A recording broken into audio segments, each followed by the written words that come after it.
안녕하세요, 여러분. 오늘 우리가 함께 이야기해 볼 주제는 바로 중국 현대사를 송두리째 뒤흔든 10년의 광풍, 문화대혁명입니다. 한 나라의 국가주석이 길거리에서 공개적으로 구타를 당하고 수많은 학생들이 자신의 스승과 부모를 공격했던 시대. 도대체 어떻게 한 사람의 말이 이 거대한 나라를 스스로 파괴하게 만들었는지, 그 거대한 혼돈의 시작점으로 함께 들어가 보겠습니다. 정말 모든 게 딱 이 한마디에서 시작됐다고 해도 과언이 아닙니다. 마오쩌둥의 이 말은 단순한 선언이 아니었어요.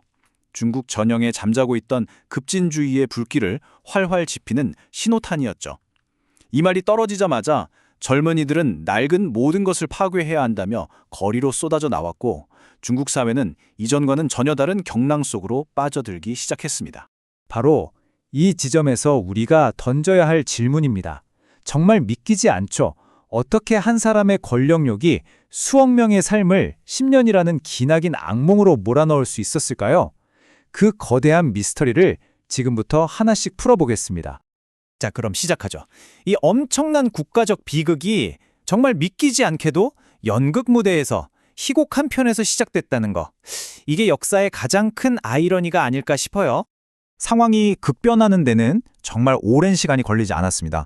1965년 11월 상하이의 한 신문에 연극 비평 하나가 실렸는데요. 처음에는 그냥 그런가 보다 했던 이 글이 불과 몇 달 만에 전국을 뒤흔드는 말 그대로 정치적인 화약고에 불을 붙여버린 거죠. 아주 사소해 보였던 문화 논쟁이 거대한 정치 숙청의 서막이 된 순간이었습니다. 이 연극이 왜 그렇게 문제가 됐냐고요?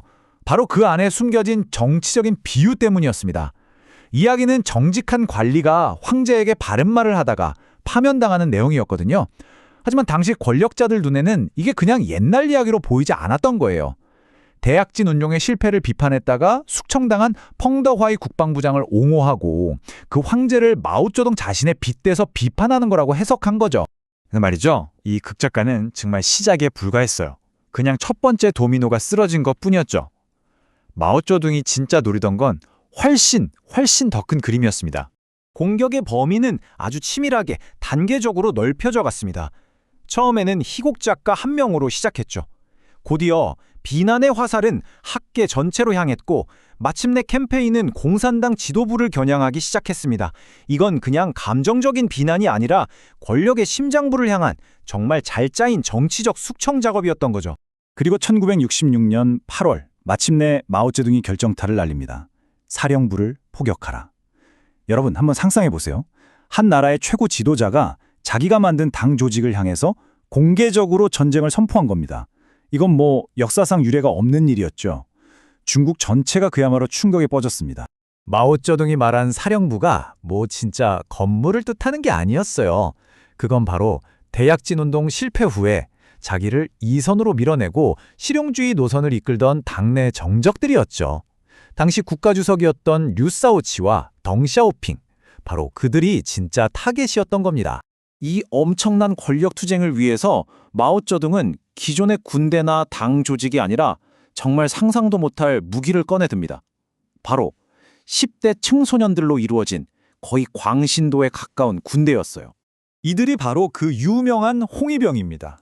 마오쩌둥 개인 숭배 사상에 완전히 머리부터 발끝까지 쇠뇌된 학생들이었죠. 이 친구들한테 마오의 어록은 그냥 성경 같은 거였고, 마오가 하는 말은 곧 법이었습니다. 마오의 적을 없애는 게 자신들의 가장 신성한 임무라고 굳게 믿었던 거예요.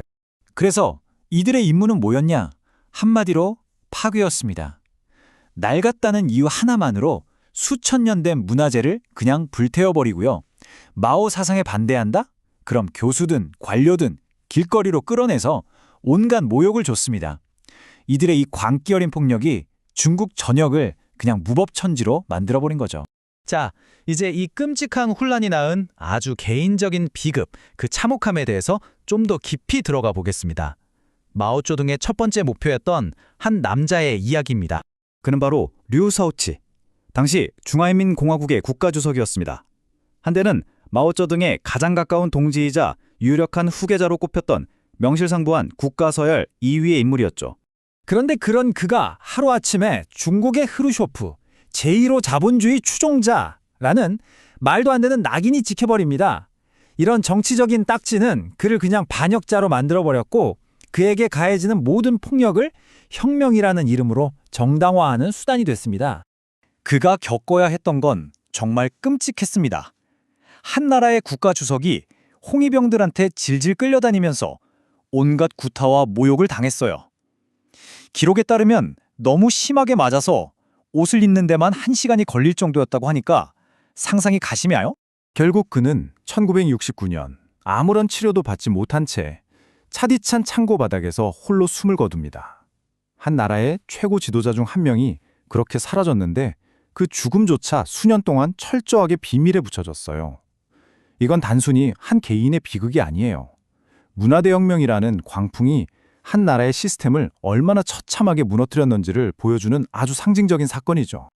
그렇게 10년간의 광풍이 휩쓸고 지나간 뒤 잿더미가 된 중국에는 과연 무엇이 남았을까요?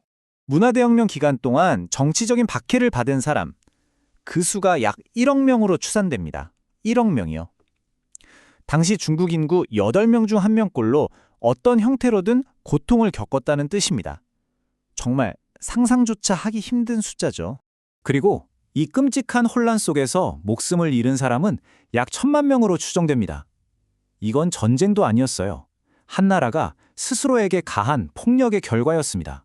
근데 여기서 정말 기가 막힌 역설적인 부분이 나옵니다.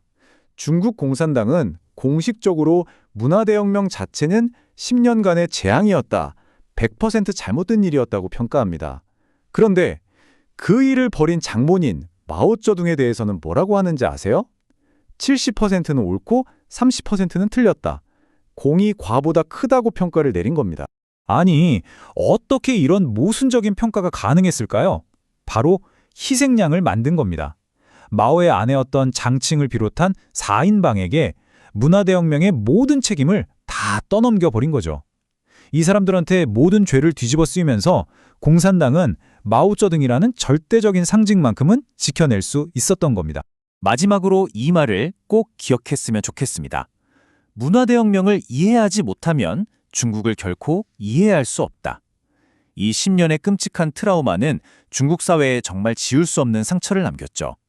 그런데 정말 역설적이게도 이 극심한 혼란과 무질서에 대한 공포가 바로 그 이후에 덩샤오핑이 이끌었던 안정과 경제 발전에 대한 강력한 열망을 낳는 결정적인 계기가 되기도 했습니다. 어쩌면 이 거대한 상처를 제대로 들여다보는 것이야말로 오늘날 우리가 보는 중국을 이해하는 진정한 첫걸음이 아닐까 싶습니다.